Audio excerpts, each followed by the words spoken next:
Thank you for joining us. This is Fridays with a Forester, February 9th, 2024. Our topic today is selecting and working with a professional logger. Gary Wyatt is my name. I'm an extension educator with the University of Minnesota Extension and part of our forestry team. And also leading hosting our webinar today is Lauren Beckus, and she's our regional support staff at Andover. And she's going to be monitoring our Zoom today as well. Today's topic is selecting and working with a professional logger. And our speaker today is David Knoll, and he's executive director of the Minnesota Logger Education Program. And his information is there on emails and phone numbers, but we have this slide a little bit later after his presentation. So you can access that information a little bit later. So this is a Zoom webinar. You're not going to be able to chat or actually have voice and look at each other's picture on a video. But for security reasons, we've done that. We want you to answer or ask questions through the Q&A. And this webinar goes from 9 to 10. If there's some questions that bump up to 10 o'clock, we can go over 10 o'clock. And all these recordings will be recorded on our z.umn.edu/Fridays. So give us about a week for closed captions and other editing that we need to do to the Zoom, and then we'll put them on our website there on Fridays. David, I'm going to stop sharing and I'll let you start sharing. All righty, here we go. So welcome. Thanks, Gary. My name's Dave Noley. I'm the executive director of the Minnesota Logger Education Program. A bit of backstory, though. I got this invitation, I don't know, a month or two ago from Gary saying, hey, we'd like you to talk to the group on Fridays with a Forester. But the catch is, I'm not a Forester. I'm a nonprofit administrator. I've spent about 2.5 years now with the Minnesota Logger Education Program. My history, my exposure to forestry probably goes back to my days as a middle schooler and a high schooler. As a scout down in Missouri, earning the Forestry Merit Badge, working on camp staff, helping some kids with the Forestry Merit Badge. And then nothing much with that, short of maybe some time in my 20s when I was a property administrator for the BSA, engaging with a few foresters for some management of our scout properties. But then really nothing much until, well, about 2.5 years ago or so, when I came across this opportunity here, working primarily with professional loggers in Minnesota, and then of course in the wooded areas of Minnesota, but then also foresters, private landowners, and other folks in the industry. So that's where I could have put in the slide here about the, I'm not a forester, but I did stay at a Holiday Inn Express once. So I don't even know if that's still an active ad campaign or not. So if my clicker, nope, let's try it one more time. Nope. Come on, Zoom. Work with me here. There we go. So what are we going to spend the next 18 to 20 minutes talking about here? And 4 main points for you. I want to talk a little bit about, what does it mean to be a professional logger? What kind of resources do loggers or landowners have when they're saying, okay, I have this piece of property. I want to know how to manage it. I think I want to engage the services of a logger. How do I do that? Then kind of that next step of, all right, I think I found somebody, but what kind of contract am I going to have with them? What's our agreement going to be? Is it going to be a handshake? Is it going to be a legal contract? Am I going to have a forester engaged with me? Am I going to be engaging directly with the logger? So we'll talk about those pieces as well. And then perhaps 3 and 4 kind of run there together of what kind of questions am I going to be asking this professional logger, or more appropriately, these professional loggers who I might be inquiring with when it comes to managing my property. An example, I had some plumbing work done at home not that long ago, and typically we don't tend to have a plumber out at our house. Fingers crossed, right? More than once or twice, maybe 3 times in the entire period that we own our homes. So probably don't have a relationship with a plumber, might know someone who has a relationship with a plumber. You can get online, ask your favorite search engine, ask your friends and family, but similar kind of analogy there of where would I even start to find a professional logger? Where would I even start to find a plumber? Here's where I had thought about doing a little bit of audience participation, but a little bit stymied by the technology of Zoom. I was going to ask you to participate in a poll. My kids are 17, 14, 11, and 3, and the bigger kids have been starting to talk to me about, hey, Dad, you know, AI is really big these days. Is there any AI happening out there in forestry and logging? And my answer to those questions is, I'm not even sure I know what you guys are talking about. But I've started experimenting a little bit, and I jumped onto Microsoft's AI here and said, hey, AI, draw me some pictures of Minnesota loggers. And this is what it gave me. And I thought, wow, that's interesting. Is that representative of what I would get if I asked a sampling of Minnesotans to say, sketch me a picture of a logger from Minnesota, or a professional logger from Minnesota? And so maybe they have this vision of the guy in the top left, the Paul Bunyan turn of the last century logger. Maybe they have the top right, somebody modern, appropriate PPE, chainsaw on the ground. Maybe it's an image that's like down on the bottom right where there's a little bit larger equipment. And the answer here in Minnesota is, you know, about 80% of our loggers are pretty highly mechanized. Job sites, perhaps like the bottom right. Unusual though to find 3 of them just standing around in the woods in that kind of setting. More typically, you'll see them actually operating their multi-million-dollar equipment. So the landowner manual, this was just recently rewritten by the state implementation committee for sustainability standards. And we have it up on our site, mlep.org, under resources, landowner resources. This is a 50-some page book. And obviously, I'm not going to cover these 50-some pages here today. I'm going to talk just very briefly about one section, and then we'll delve into the second section that I want to talk about and spend the rest of our time with that second section. So section 5 of the 2024 edition of the Landowner Resources Manual talks a little bit about the why. In the why do we want a professional logger? Why do we want to professionally manage our forest lands? Why does a landowner want to engage the services of a logger or of a forester, or both of them?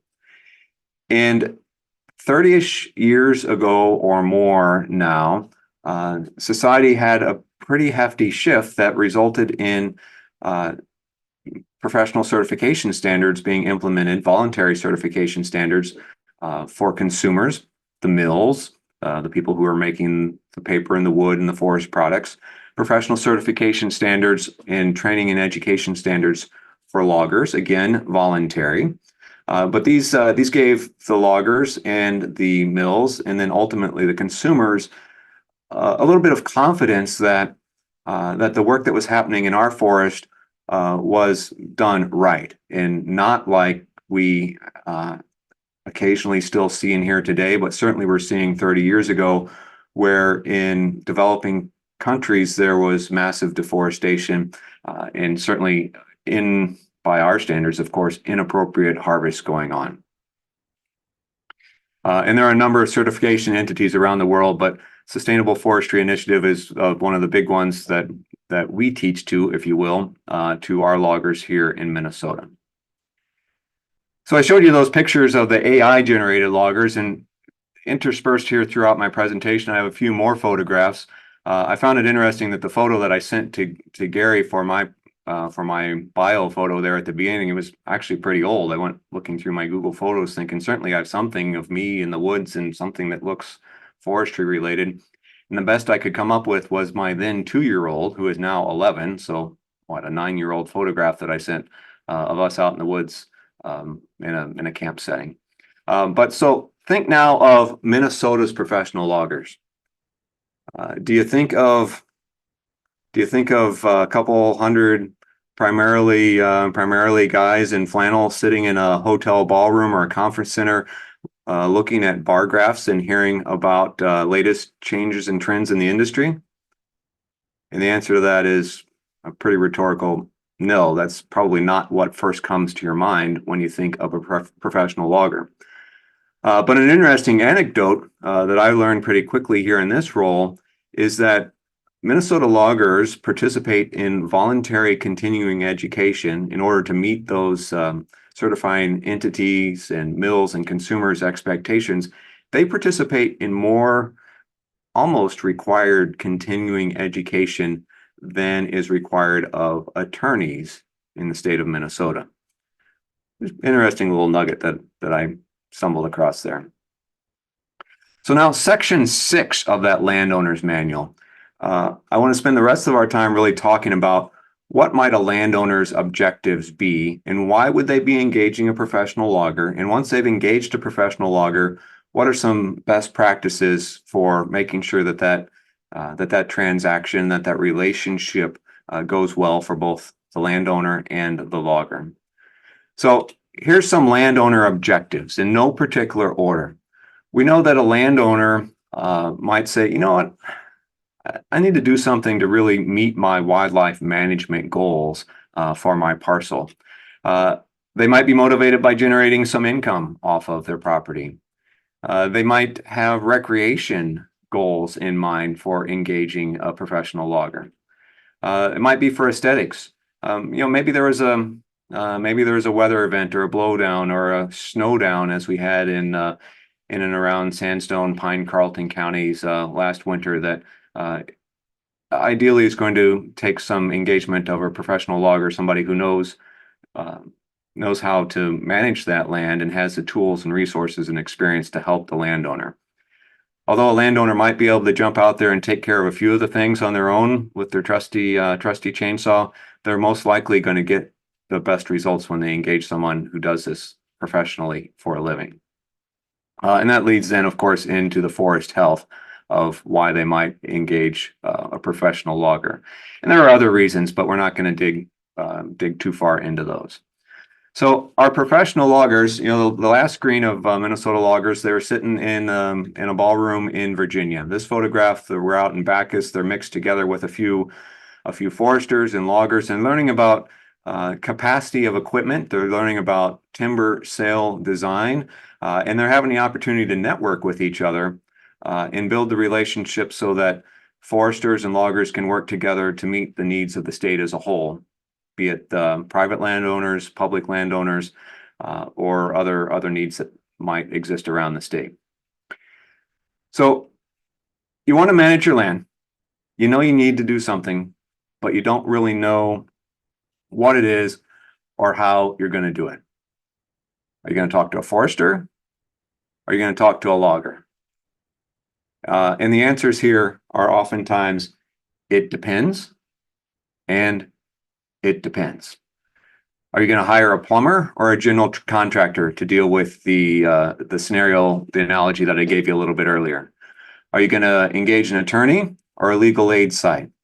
Are you going to go to the nurse practitioner, or are you going to see your primary care provider? Are you going to go to a car dealer or an independent shop to address the needs that you have for your auto maintenance and repair? Or maybe you're going to do it yourself. And some of those things we can do on our own. Sometimes we need to engage a professional. Or, my uncle's nephew's cousin, he knows what he's doing. I'm just going to call him. So the equipment, if you're going to do it yourself, are you going to be able to head on down to the neighborhood rental center and pick up a $750,000 piece of equipment and head on out into your woods and manage that timber harvest? Again, a rhetorical, pretty big no for that scenario. So I think we can safely say we're going to say we need to reach out to a professional logger, professional forester. And so then you do some looking around. Maybe you visit Minnesota Logger Education's website, or you check our directory, you find some loggers in the area, you check with a few friends, maybe you check with Extension, maybe you check with the Soil and Water Conservation District, maybe you engage a consulting forester, and together you reach the point of having a logger or two come out and visit with you. And you say, well, okay, we've made it this far. Do I need a contract? And I'm hitting you with lots of rhetoricals that I think seem pretty obvious to me, but maybe not so much for certain people who are headed down this path for the first time. Do I need a contract? And to me, that seems kind of no-brainer. Even if I'm engaging the plumber to do something at home, we're going to define what the scope of work is. Like, hey, I need you to fix this drain, not completely overhaul or replumb my entire bathroom. Same sort of thing comes up then in a logging agreement.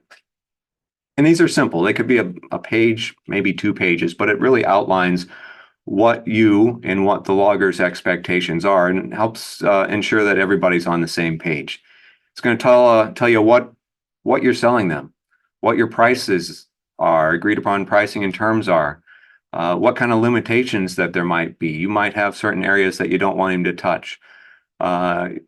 You're probably going to want to talk about where they're going to locate the landings, where they're going to bring the harvested timber to, where the trucks are going to come in and pick it up and head then out to the markets with it, where there might be roads, or where they're going to skid the timber from the back of the harvest site out to the landing. You're going to talk about erosion controls, other best management practices. 2.5 years here, I think I'm getting a little bit closer of learning all the acronyms in the industry, but BMPs is one of them. Our professional loggers, when they get started, they have a standard of training where they learn about these BMPs, best management practices, through a full 8-hour, either online or in person, forest management guidelines training, FMG training, where they learn about the state's menu of tools that are used to ensure that we're properly managing our resources. Other thoughts about having a contract. So we're just going to talk about how to protect the stuff that you're not selling.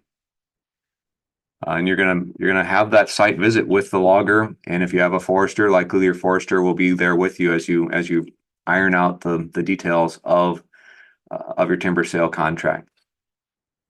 You as a landowner, the landowner is going to be likely the most versed in sensitive areas. If there's cultural resources, if there's water resources, threatened and endangered species, there's an acronym that snuck in that I didn't get fixed on my slide deck here, that are in the landscape.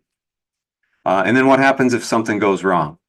We never want anything to go wrong, but anytime that we enter into a pretty hefty agreement of something of this scale, where you're engaging a professional logger to do a potentially once in a lifetime for you management exercise, you're going to want to cover what happens if something does go wrong.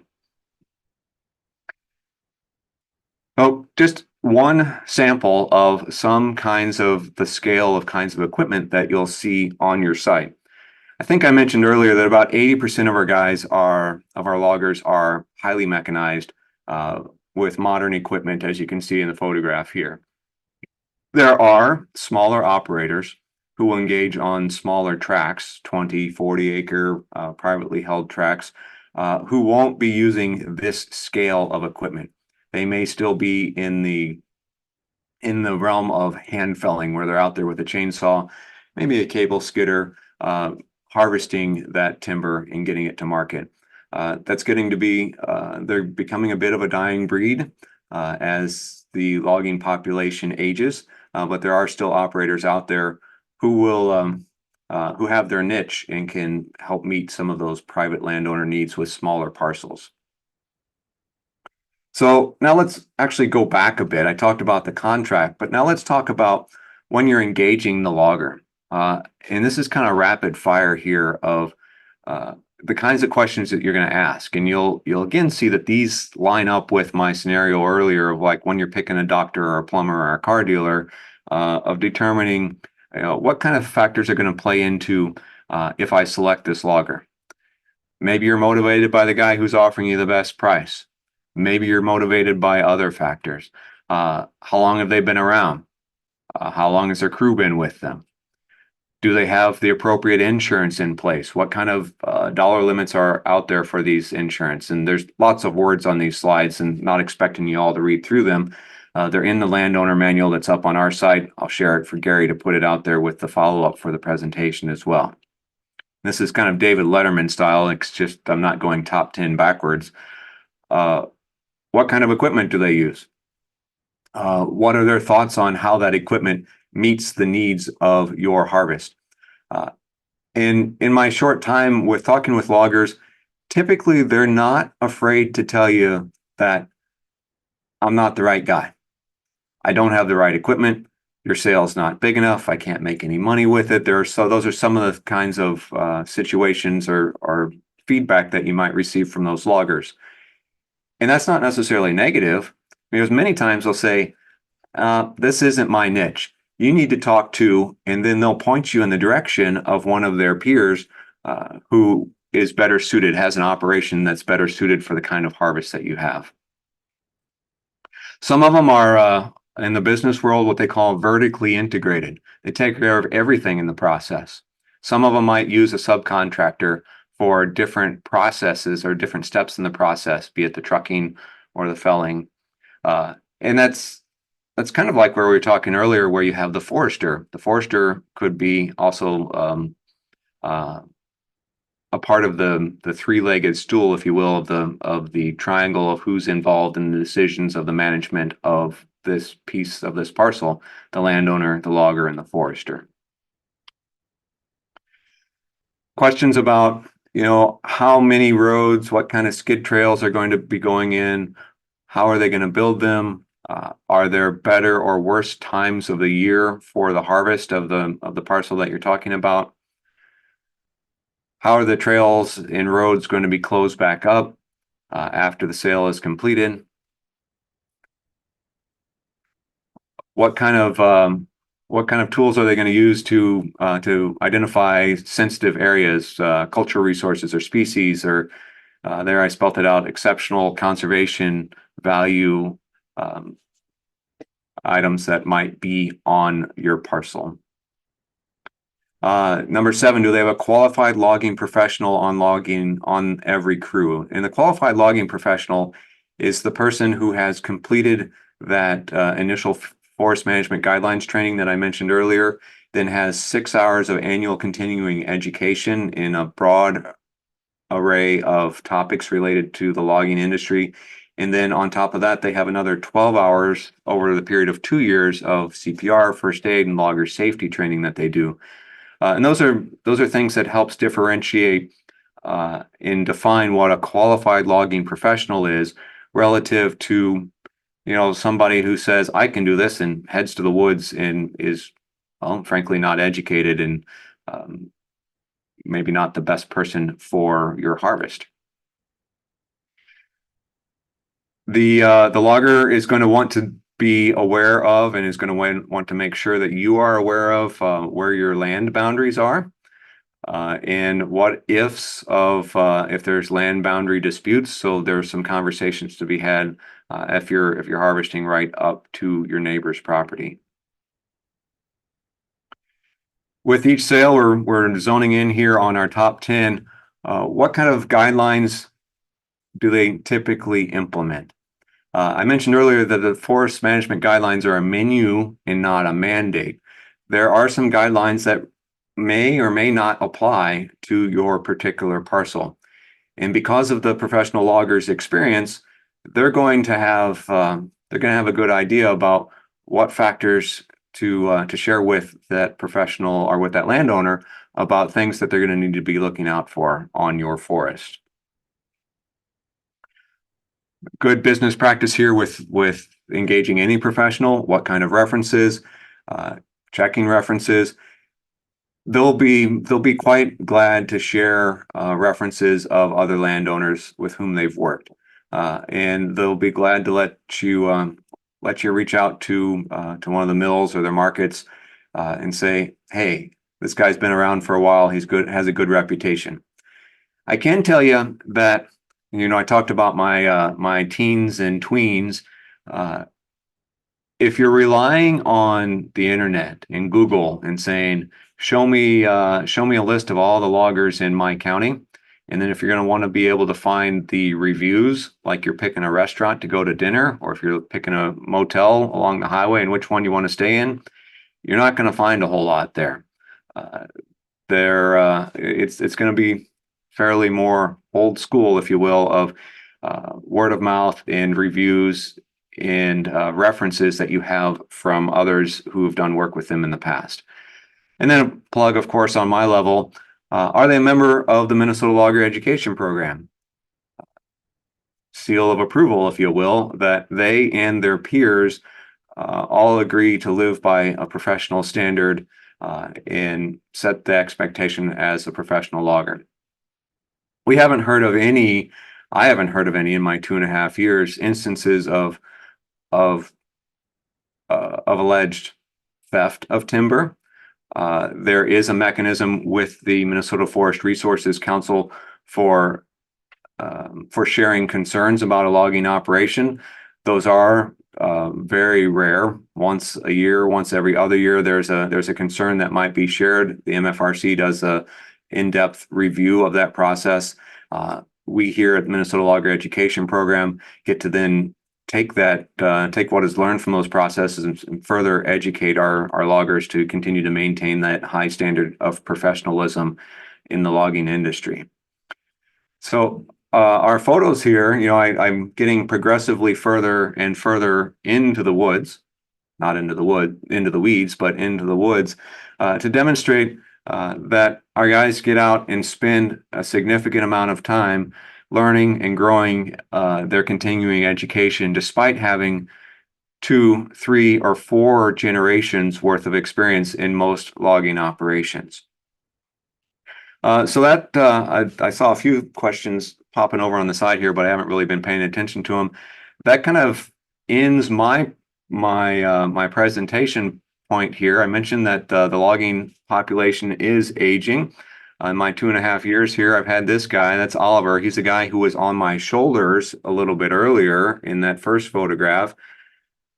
What's the future of Minnesota's forested landscape look like? What level of management are we going to be seeing? Are we going to see an increase in loggers? Are we going to see a decrease in professional loggers? Yet another series of rhetorical questions that I give to y'all here, but I'm excited to be part of this crew to work with both the loggers, the landowners, the foresters, and everyone as we actively prepare this landscape for the generations that follow us. Thank you, David. Excellent presentation. And Eli's been answering some of the questions that have been coming in, but maybe I'll get it over to Lauren. Let me share my screen here again with your credentials. Yeah, here's David Noley's email address and phone number if people want to contact him later. Certainly, yeah, go ahead, David, or Eli, certainly you can unmute too and answer some of the questions if you'd like.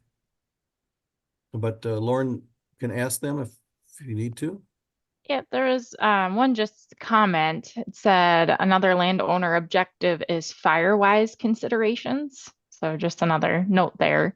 Yeah, agreed. One of the questions looks like Eli answered, but just to mention it, says, should I consider logging the basswood before they fall? What would be a good tree replacement for them? And I can jump in just a little bit. Dave and others may have other things to add to, but I'm a forestry specialist with the University of Minnesota Extension and just along for the ride today. I actually reached out to one of our other forestry extension colleagues about the basswood question. We're not aware of any major threats to basswood that are going on now in central Minnesota. Basswood can be vulnerable to general stressors like drought. There is an insect called basswood thrips that might be a factor, but it seems like that might be a more local issue, or maybe those basswood trees on your property are facing some specific threat. I will post a link to the DNR Forestry's forest health information. They have some good info, but I didn't see anything there about basswood specifically. So I would recommend calling your local Department of Natural Resources DNR Forestry area office. You can find that link online and maybe give them a call. Their private forest management foresters might be able to come out and visit the property and help you figure out what's going on with those basswood trees. So I will share that link in the chat in just a moment, but unless Dave or Gary has something to add there, I just thought I'd jump in on that basswood question. Nothing to add on that one. I am seeing a few others here, and I'm going to kind of plink off on the open land here. Megan asked, will loggers do small jobs rather than large tracts? And just like I said in the beginning there, it kind of depends. They each have their own niche. The smaller jobs, it tends to be the smaller operators who will jump in on small, and then we have to even define what is small. For some loggers, small is, I'm not touching anything less than 40 acres. For some of them, small might be 5 acres. So that's a bigger case of it depends, where we can help in pointing you to someone in the area who might be interested in tackling that one. So I don't know how. I think if I click answer live, then I can say that one's done there, right? Yep. James, where do I get started finding a logger for a small parcel in Olmsted near Rochester? Walnuts, oaks, and cherry. And I don't know what you mean by Miller after that one, but so walnut, oak, cherry, the Southeast is its own unique animal. We have a few MLEP members in that area who tend to harvest those species. On our site, you can click on resources and find a logger, and then do a zip code search. And you'll want to make your range a little bit bigger than the default. I think the default's 50, but you might want to stretch it out to 100 miles and be able to zone in.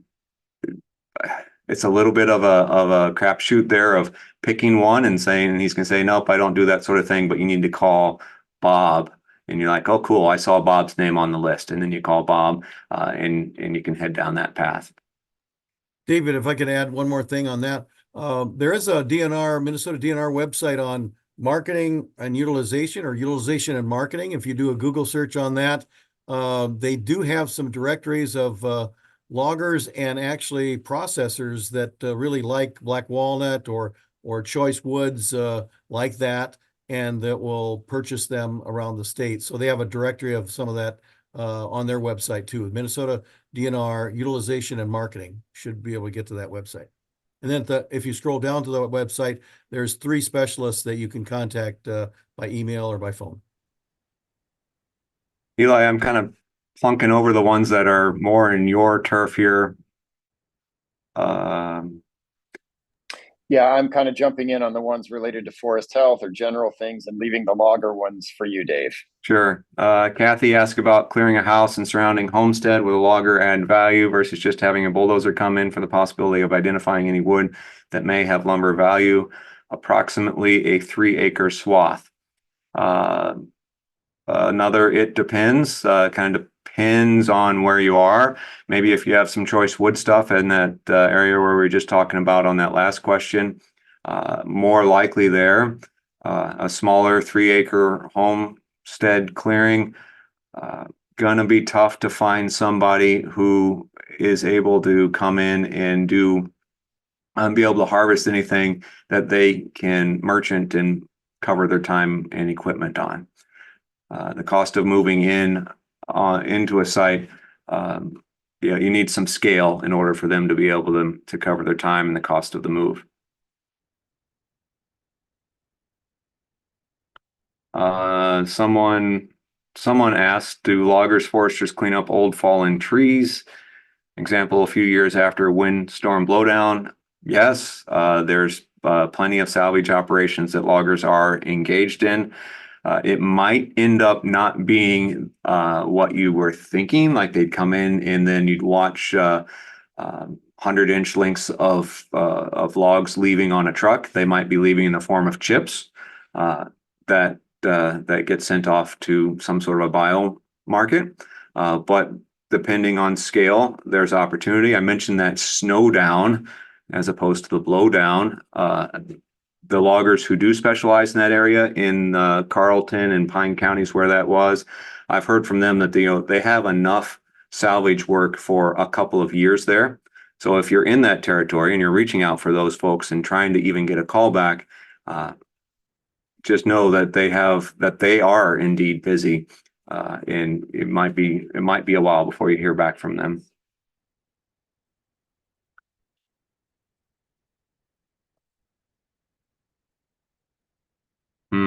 Kate's question, I don't know if I can tackle. Not logging related necessarily, but as a landowner, should I consider some type of liability insurance on my woodland property that has no home or structure? It's probably a question for your insurance agent there.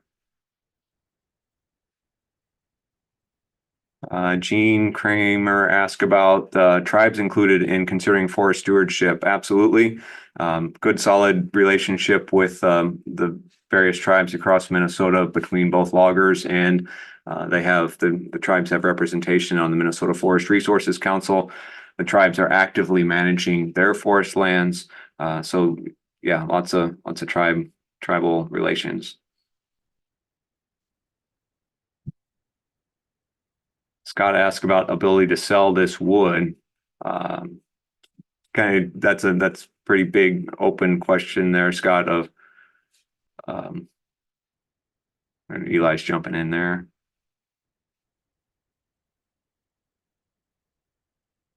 Good point, Charlie. There is a follow-up of the factor that led loggers to jump in on a small parcel was the proximity to another sale that they might be working.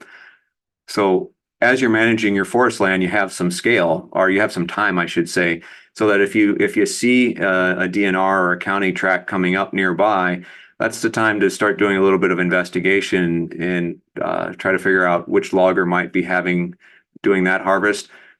They've already sunk their cost of getting their crew and their equipment in. They might jump a half mile over and tackle that small portion of yours. Someone asked, do we expect this winter's warm weather to affect availability of loggers for the coming year? And are they going to be behind on projects because of this? Yeah, and that's probably a yes good and a yes bad. In that it could impact the availability of loggers in that this winter season, our loggers harvest about 65% of their work in the winter in a roughly 12-week period. And without good conditions, as this winter has created, some of them may be choosing to leave the business. Some of the older, smaller operators might be hanging it up, which will impact the availability of loggers for some of these smaller tracts like we're talking about here today.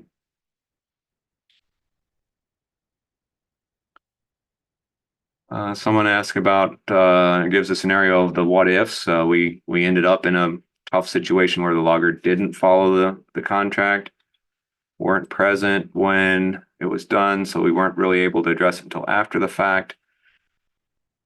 Suggestions for those of you who aren't present to manage it. So your choice in that scenario is, if you know that you're not around to be able to be in regular contact with your contractor, is you could consider engaging a consulting forester who has more relationships with loggers and could be an intermediary or an agent, if you will, for you in that sort of situation.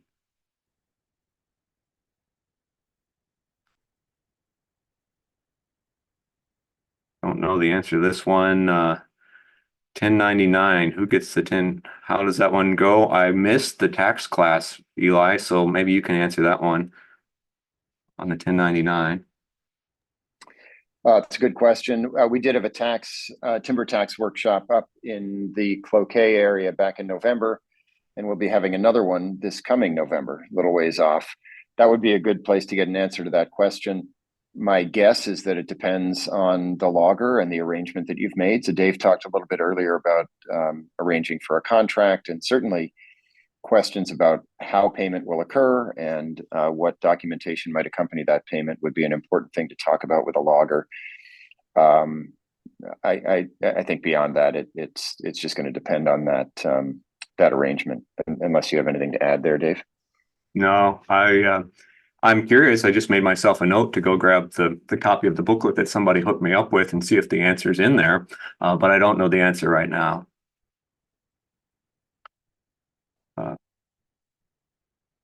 Question about tamarack and eastern larch beetle. That's Eli's turf, really.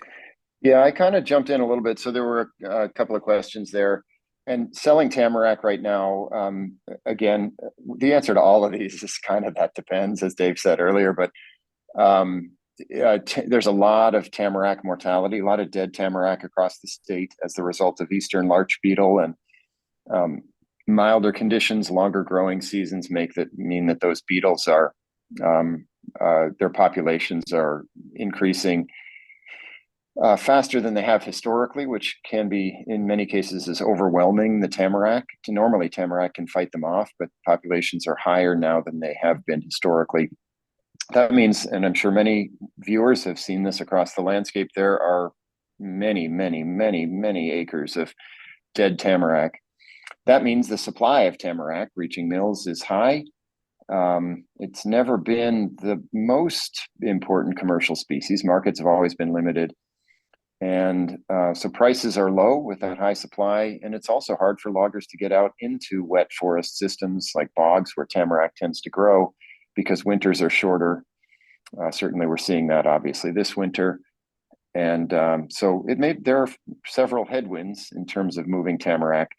But again, I really recommend that folks talk to a local forester or a local logger, as Dave's been discussing, because conditions vary depending on the condition of your stand, local markets, volume and quality of the wood available, and a whole number of different things.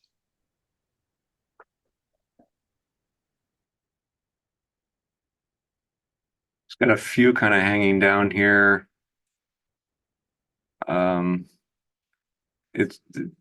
There's a question about per cord value of aspen. That's just a monster of a question that I don't think we can really answer. It depends a whole lot on volume, proximity to the mill, age of the stand. There's a lot of factors that go into answering that one.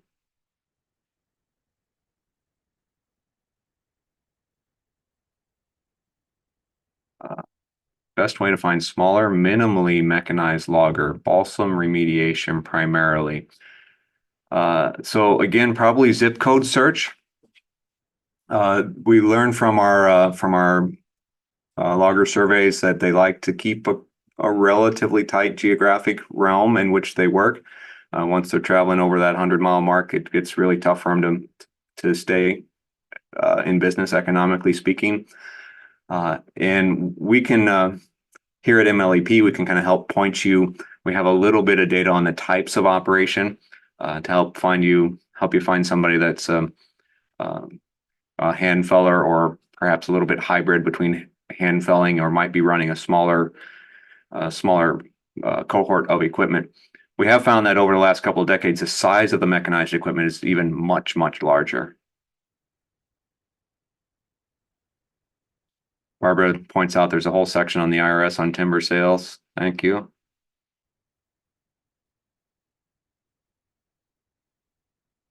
Eli's answering a question about replanting, forester, DNR, or both. Scrolling back up to see if we missed any others.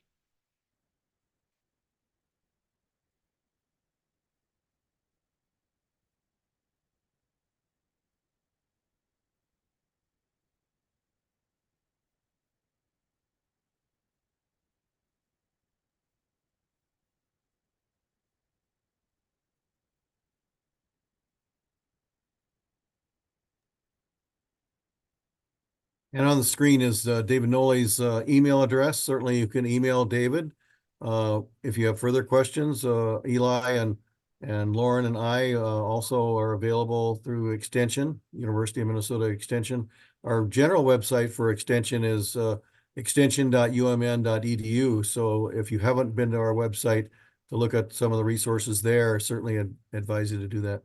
Yeah, thanks Eli and David for joining us today. Let me continue some more slides here.